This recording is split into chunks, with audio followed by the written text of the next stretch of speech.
করে। আর সেই পাঁচটা সতীর নাম কি কি আপনাদের বলে যাচ্ছি। পাঁচটা সতীর নাম হলো অহল্যা, তারা, কুন্তী, মন্দোদরী, দ্রৌপদী। এরা হলো প্রাতঃস্মরণী সতী।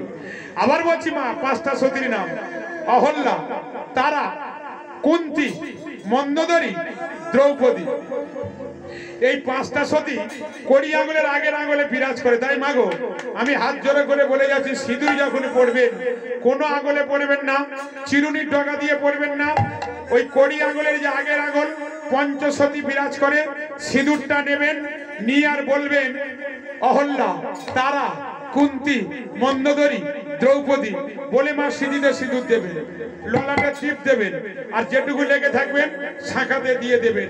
কোন মা যদি নিয়মিত ভাবে এই পঞ্চসতীর আঙুল নিয়ে সে যদি ভক্তি ভাবে ওই পাঁচটা সতীকে নিয়ে যদি সিঁদুর পড়তে পারে, আমি বলছি না, মহাভারত বলছে সেই মা শেষের দিনে হাতের শাখা আর স্মৃতির সিঁদুর নিয়ে স্বামীর কোলেই চিরবিদায় দেবে।